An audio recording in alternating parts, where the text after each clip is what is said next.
Perkenalkan, nama saya Claritiara Kusuma, NPM 2161201115 dari Prodi Manajemen semester 7. Perkenalkan, saya Dewani Manik dari Prodi S1 Akuntansi dengan NIM 2462201020. Perkenalkan, nama saya Bernardus Karol Fernando dengan NIM 2461201134. Baik, pada presentasi kali ini kami akan membahas materi bab 3 tentang menelusuri konsep negara, tujuan negara, dan urgensi dasar negara.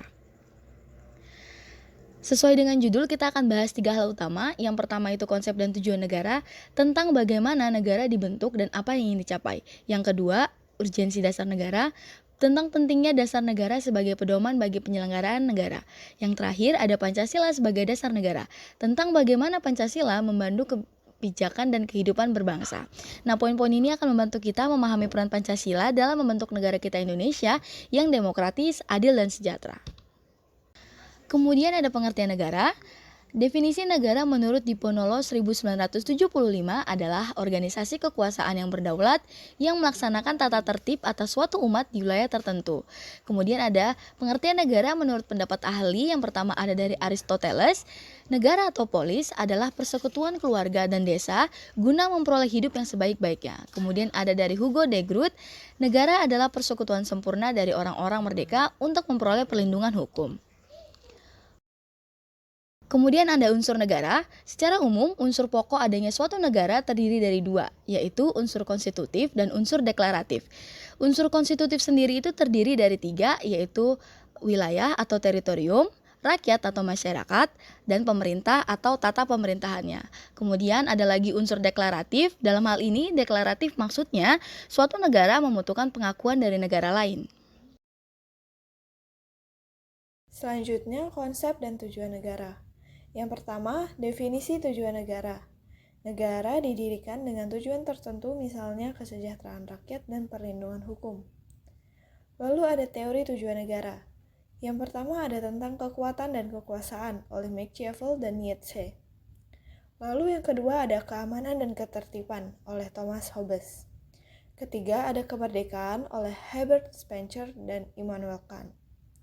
Lalu yang keempat itu ada keadilan oleh Aristoteles dan Thomas Aquinas. Lalu yang kelima ada kesejahteraan dan kebahagiaan oleh Muhammad Hatta dan Immanuel Kant. Urgensi dasar negara. Apa itu dasar negara? Dasar negara adalah fondasi utama yang menjadi landasan hukum dan penyelenggaraan negara. Contohnya seperti Pancasila sebagai dasar negara Republik Indonesia. Lalu mengapa dasar negara itu penting? Yang pertama itu menjadi sumber hukum, kedua menjamin stabilitas negara, yang ketiga adalah pemersatu bangsa. Lalu selanjutnya ada pengaruh dasar negara terhadap bentuk negara. Pengaruh Pancasila terhadap Indonesia yang pertama adalah Indonesia sebagai negara kesatuan yang berbentuk republik, diatur pada pasal 1 Undang-Undang Dasar 1945.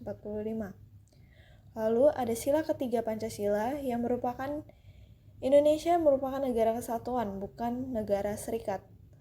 Lalu yang ketiga ada demokrasi konstitusional, yaitu kedaulatan di tangan rakyat diatur dalam Undang-Undang Dasar.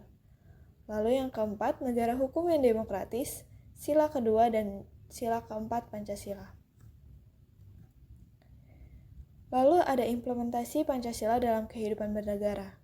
Yang pertama dalam bidang politik, yaitu mengedepankan musyawarah dan mufakat dalam pengambilan keputusan.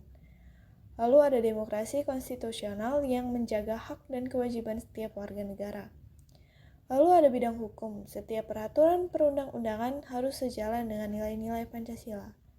Lalu dalam bidang sosial, yaitu menjaga kerukunan antar warga, gotong royong, dan keadilan sosial. Selanjutnya, ada dinamika penerapan Pancasila yang dibagi menjadi 3 bagian. Yang pertama ada periode Orde Lama 1945 sampai 1966, yaitu Pancasila dihadapkan dengan ideologi komunisme. Gerakan G30 SPKI yang menjadi ancaman terhadap dasar negara. Selanjutnya ada periode Orde Baru 1966 sampai 1998, yaitu ditekankan implementasi murni dan konsekuen Pancasila melalui P4.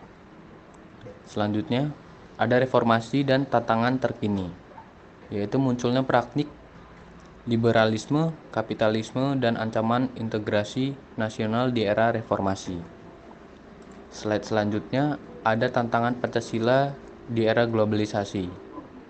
Arus global memberikan banyak tantangan paham-paham yang bersandar pada otoritas materi seperti liberalisme, kapitalisme, komunisme, sekularisme, pragmatisme, dan hedonisme yang menggerus kepribadian bangsa yang berkarakter nilai-nilai Pancasila. Bahkan sampai degradasinya nilai gotong royong, kesantunan, religiusitas. Dalam hal ini Pancasila sebagai benteng moral untuk menjaga integritas bangsa di tengah arus.